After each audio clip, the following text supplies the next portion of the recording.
Oh, I'm incredibly familiar with Call of Duty.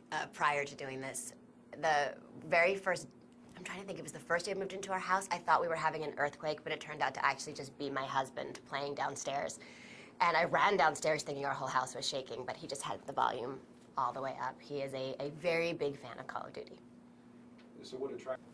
I think for me, the chance to be a part of something that's forever is really incredible. These are the kind of projects that only come around once in a lifetime, and I always say there are certain markers where you feel like, wow, that's really cool that I got to be a part of that, and for me, this was one of those.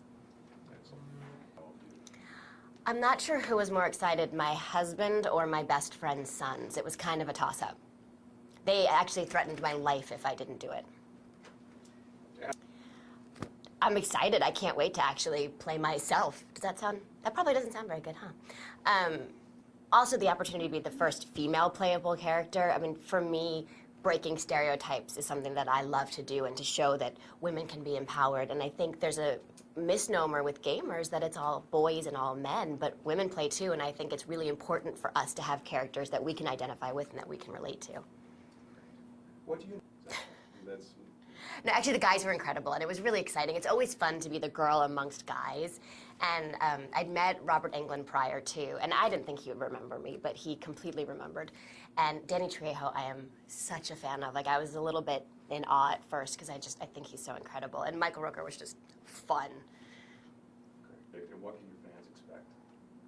I think what I'm most excited is just being a part of history. I mean, this will go down forever. People will be playing it. When you look at the numbers of the amount of people that play this game, it's just incredible. And all over the world. And there's not very much you can do that is as worldwide as this is.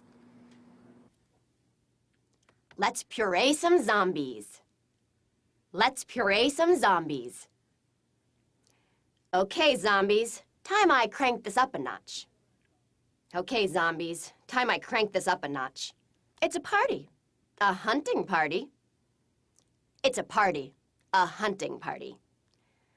I'm really a pacifist, unless I'm in a bad mood. I'm really a pacifist, unless I'm in a bad mood.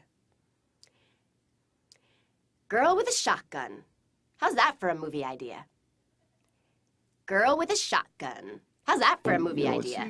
It's going to be part of history. I mean, it's almost corny to say that a video game is going to be part of history, but this is one video game that has really pushed the envelope as far as the technology, you know, and it's amazing, you know, to what they've done, you know, and I look great. You know what? It's a great feeling, especially the fact that my character looks the best, you know. I got these two badass machetes, this big bandolero going across with bullets and a rifle and pretty buffed up, so it's like really cool.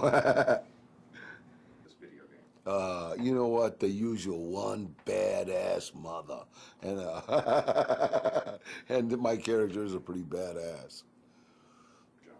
Well, you know what? The first kind of horror film I did was a film called From Dusk to Dawn with Robert Rodriguez. And I loved the fact that people that do horror films, it's not just because they want to make a movie. I mean, you know, everybody that does a horror film, it has to be in love with it because of the time, because of the difficulty, you know, even the stunt guys, you know, it's like the stunt guys will say, yeah, you think jumping off a roof is hard? Try it in a werewolf suit, you know? So it's like everything is extreme. When we did From Dusk to Dawn, I sat in makeup for 3 hours. And you know, I can't sit still for 30 seconds, you know, but just watching these guys put this makeup on and stuff was just amazing. So that horror genre and God, I forget his name all the time. You just mentioned his name, Romero. I met him before. I met him at a horror fest, you know, and I watched the loyalty that the horror fans have for this guy, you know. So it's like, wow, he's something. So to get to work with him is just like really awesome, yeah. Well, you know, it's like I said, I always bring the badass, but I'm amazing with a machete in this, like you've seen me before. And I think I've got a huge machine gun also that I just play with once in a while. Besides getting paid for it, and like I say, it's far surpassing any other kind of entertainment. You know, I like games that like just pull you in, and this is one of them. It's a game that pulls you into it. Well, the first thing when I got the call from my agent, I was, just Call of Duty, blah, blah. And the minute I said it, my best friend's son jumped up and said, "Yeah, do it. Are you crazy?" He was playing it on television, while we were taking the call. So, and he was the one that told me it was the biggest, video game ever. So I said, bigger than Pong. I mean, so we took it. And like I said, I had a blast with it. I had an unbelievable fun time yesterday when we were like running around them suits with all them little lights on and hacking up zombies. By the way.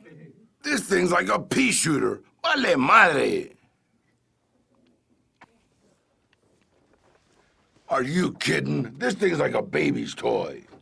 Zombies! I'm coming for ya! Watch out, zombies! I'm coming for ya! I met George at several of the big conventions at Comic-Con and over in Europe, and I'm a huge fan. It's really an honor, to be in this, and he's sort of, George is sort of our puppet master, for Sarah Michelle and Michael Rooker, Danny Trejo and myself in the game, in the Call of Duty. He's kind of our puppet master. There's a kind of a movie within a game element to it, which I like, which one of the things that attracted me to the project, and the way George fits into that part of the game and the puzzle and the conceit, I think, is very, very clever.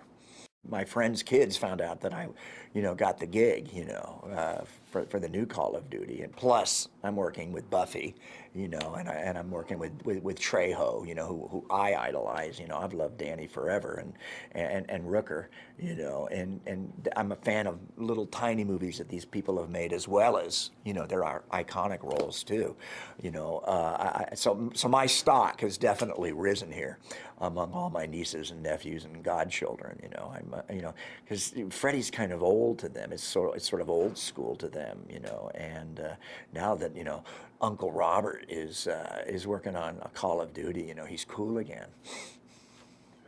Who can't resist the lovely Sarah Michelle, running around with her midriff exposed, doing those high kicks, and chops. I mean, it's going to be real fun just to pick her avatar, only because she's so hot, You're looking at me and Danny, between the two of us, we got more ravines and valleys and crevices in our faces, than the Mojave Desert, But you're gonna have to look at us an awful lot. But it's fun. You play Robert Englund, see where it gets you.